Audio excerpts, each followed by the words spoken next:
All right, ladies and gentlemen, last but certainly not least, competitor for today from the 2017 first round of the World Brewers Cup Championship.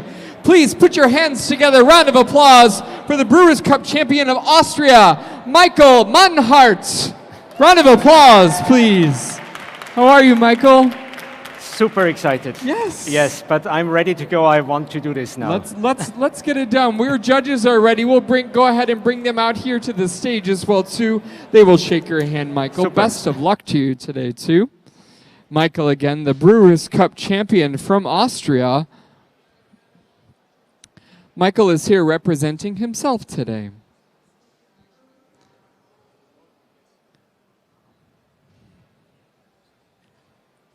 Michael, while your judges get comfortable, whenever you are ready and the judges are ready, please raise your hand to begin your time. Okay. And the best of luck to you.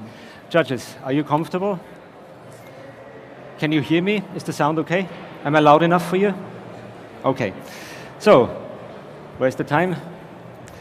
Time.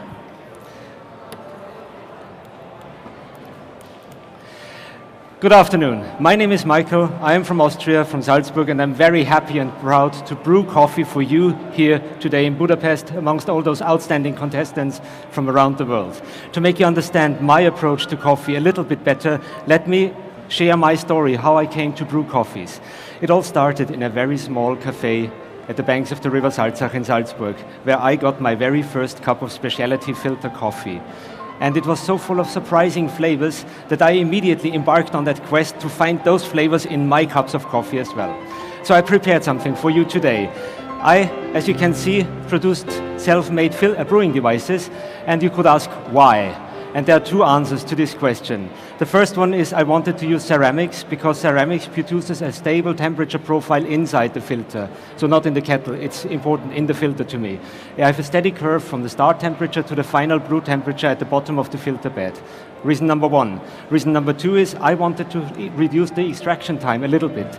So I designed bigger holes, as you can see. They are slightly bigger than in common models, which reduces my brew time by about 10 seconds, which results, the same grind profile, of course, provided, which results in a very fruity and very clean cup of coffee in the end. So let me talk about the method I want to use today. I call it the 1-2-3 method because I'm using 3 pouring cycles of water. 40 grams of water, then I add 80 grams of water, and then 130 grams of water, which takes me directly to my recipe.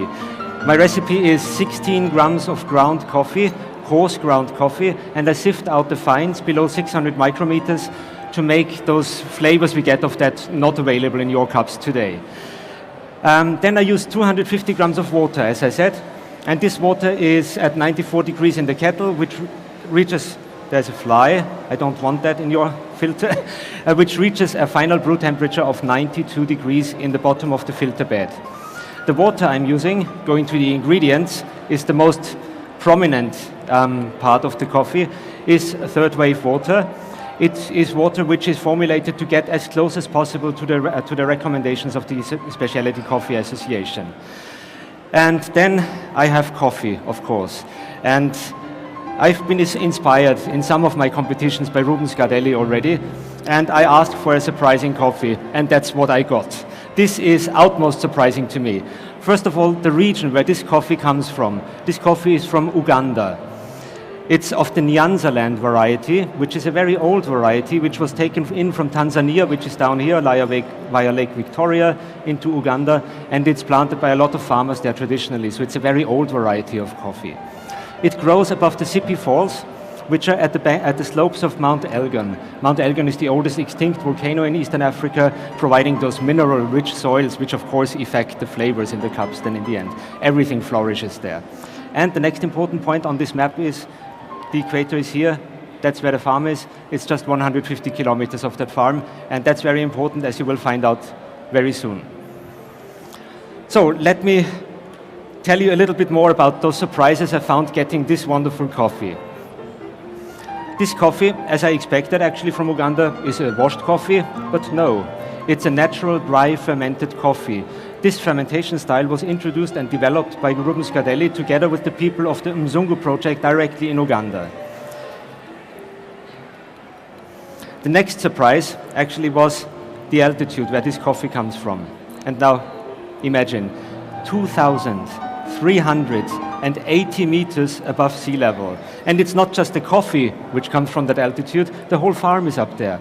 And it's a very small farm, just having about 40 plants. So everything happens on that very farm. So I start the first brewing cycle now for you.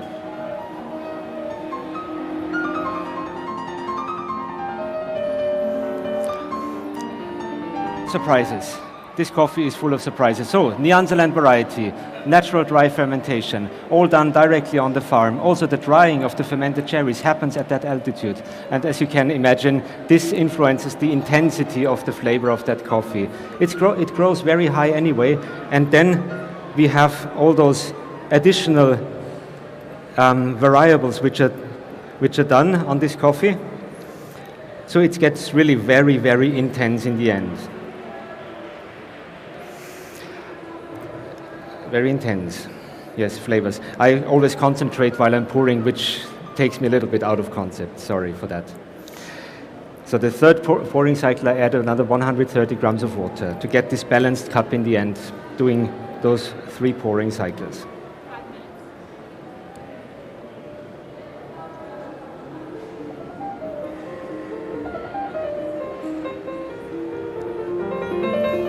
So I have been talking about those intense flavors and aromas, so probably I should give you a taste description of this outstanding coffee as well.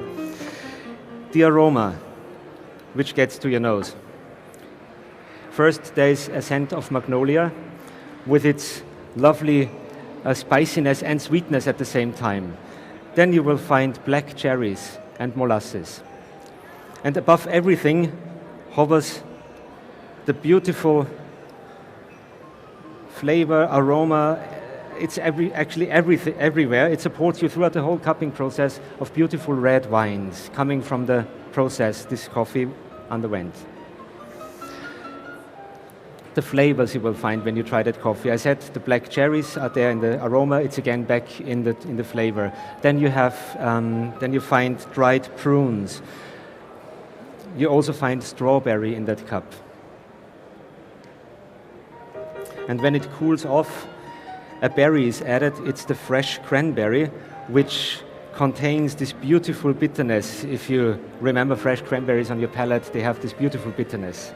And that's also inside this beautiful coffee. Then, the aftertaste of that coffee is very chocolatey, a pure dark chocolate. Personally, it reminds me very much of the variety Nacional. I don't know if you happen to know it. I know it from Ecuador. And it has a very fruity and acidic flavor in it.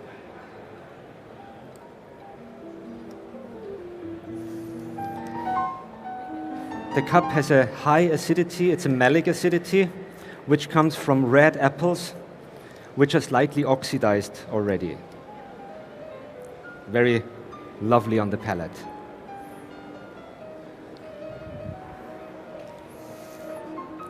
And this all comes in a thick, syrupy body, in a very balanced cup of coffee where the acidity is supported by this wonderful sweetness, which is also inside this cup, and all on a very intense level altogether. So while I do the last pouring circle here, let me take this moment and thank the people in Uganda for making this lovely coffee possible for us. I told you in the beginning, I'm looking for surprises in flavors in coffee. I found them. And being the last contestant today, probably I even have a chance of surprising you when you try this wonderful cup of coffee. So going in the last pouring, in the second pouring cycle of the last cup, I leave the filters on top because the pouring process, the filtering process stopped after 1 minute 48 seconds. And I just want to keep the aroma inside the cup. That's also the reason why I pour directly into those big cups, that you can take the aroma directly out of that cup then, which I would like to ask you immediately when I serve the coffee, that you take the aroma.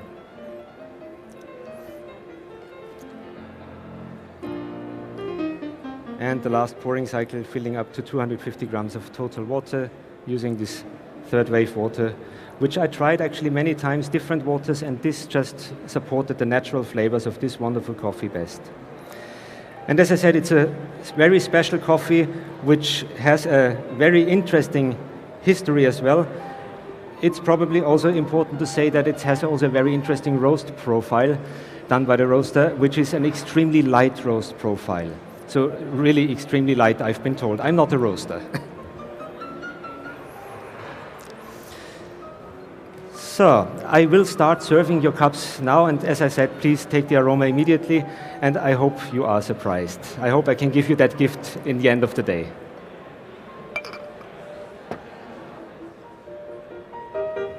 So here you go, madam. Enjoy that cup of coffee.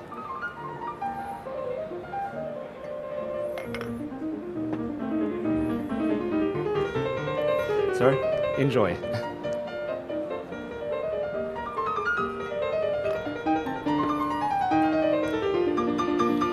Madam, enjoy that cup of coffee. So I do hope that you like this cup of coffee as much as I did when I tried it first. And thank you for your attention. This was my time. Ladies and gentlemen, the Brewers Cup champion of Austria, Michael Manhart. Hi, Michael. Hey. How do you feel? Relieved. Relieved. Yes, it's done, it was right? so much